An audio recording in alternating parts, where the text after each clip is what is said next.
दहेज में मिली सास। एक बहुत ही भावुक और दिल छू लेने वाली कहानी। गांव के किनारे एक छोटा सा घर था। उस घर में राकेश अपनी बूढ़ी माँ के साथ रहता था।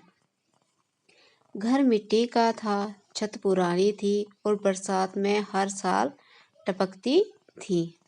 लेकिन उस छोटे से घर में प्यार बहुत था। राकेश बचपन से ही गरीब था। उसके पिता का देहांत बहुत पहले हो गया था। माँ ने लोगों के खेत में मजदूरी करके उसे बड़ा किया था।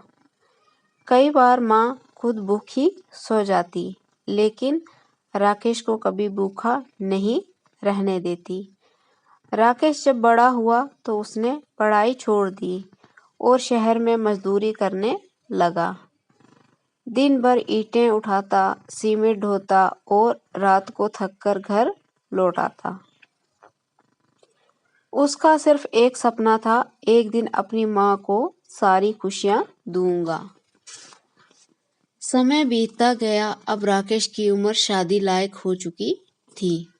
गांव के लोग रोज उसकी माँ से कहते, बहू कब ला रही हो, अब तो पोता खिलाओ। माँ मुस्कुरा देती, लेकिन अंदर ही अंदर उन्हें चिंता रहती, गरीबी में कौन अपनी बेटी देगा। एक दिन पास के गांव से रिश्ता आया। लड़की का नाम सीमा था। सीधी सादी, संस्कारी और बहुत समझदार। राकेश ने पहली बार सीमा को देखा तो उसकी सादगी दिल को छू गई। ना चेहरे पर घमंड, ना बातों में दिखावा। कुछ ही दिनों में शादी तय हो गई। पूरा गांव खुश था। लोग बातें करने लगे, लड़की वाले ठीक ठाक पैसे वाले हैं। इस बार तो राकेश की किस्मत चमक जाएगी। दहेज में बाइक, फ्रिज, टीवी सब मिलेगा। राकेश को इन बातों से फर्क नहीं पड़ता था। उसे बस अपना घर बसाना था। धीरे धीरे शादी का दिन आ गया। पूरा गांव रोशनी से जगमगा उठा। ढोल बज रहे थे, बच्चे नाच रहे थे। बारात खुशी खुशी लड़की वालों के घर पहुंची। सीमा लाल जोड़े में बहुत सुंदर लग रही थी। उसकी आंखों में हल्की उदासी भी थी, लेकिन किसी ने ध्यान नहीं दिया। शादी की सारी रस्में पूरी हुई। अब उसको इंतजार था दहेज का। गांव के कुछ लोग कानाफूसी करने लगे। देखो क्या क्या मिलता है, आज पता चलेगा लड़की वाले कितने अमीर हैं। तभी सीमा के पिता हाथ जोड़कर सबके सामने आए। उनकी आंखों में आंसू थे। उन्होंने धीरे से कहा, भाई साहब, हम ज्यादा दहेज नहीं दे पाए। लोग एक दूसरे का मुंह देखने लगे। तभी सीमा अंदर गई और एक बूढ़ी महिला का हाथ पकड़कर बाहर लाई। वो महिला बहुत कमजोर थी। सफेद बाल, कांपते हाथ और आंखों में डर। सीमा रोती हुई बोली, ये मेरी माँ है। पूरा माहौल शांत हो गया। सीमा ने कांपती आवाज में कहा, मेरी माँ का कई सालों से बीमार है। पापा अकेले संभाल नहीं पाते। मेरी एक ही शर्त थी, जहाँ मेरी शादी होगी वहाँ मेरी माँ भी साथ जाएगी। कुछ लोग हंस पड़े।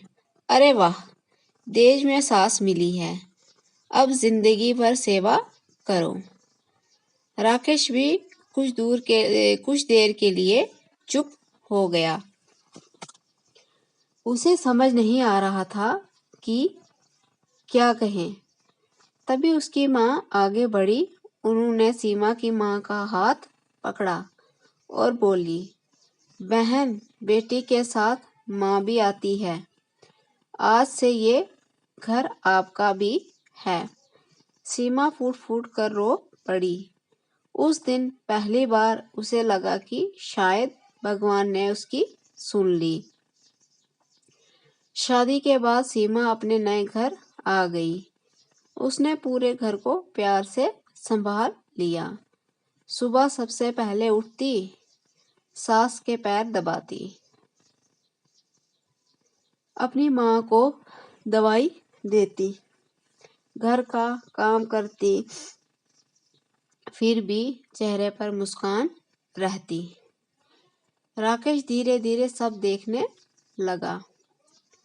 एक दिन रात को उसकी नींद खुली। उसने देखा कि सीमा की माँ चुपचाप रो रही थी। वो भगवान से कह रही थी, हे भगवान, मुझे जल्दी उठा लेना।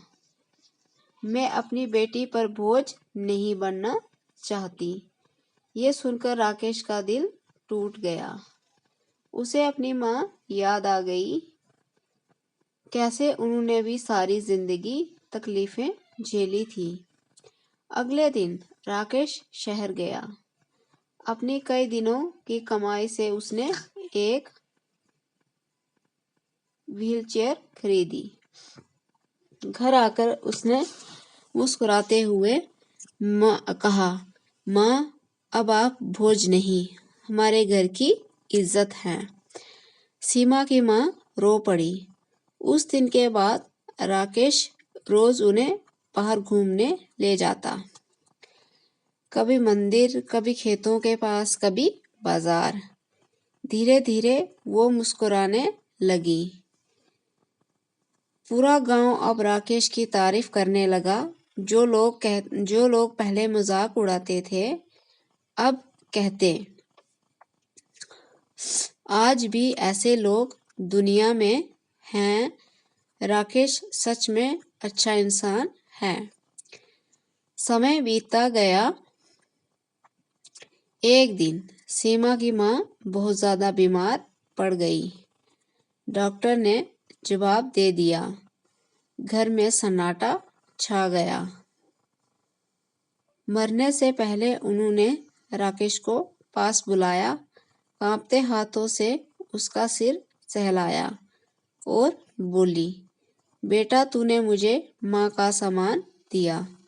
भगवान हर बेटी को तेरे जैसा घर दे। राकेश रो पड़ा। उसने उनका हाथ पकड़ लिया। माँ, ऐसे मत कहो। लेकिन कुछ ही पलों में उनकी सांसें थम गई। सीमा जोर जोर से रोने लगी। राकेश की माँ भी फूट पड़ी। उस दिन ऐसा लग रहा था जैसे घर की रोशनी चला गई हो।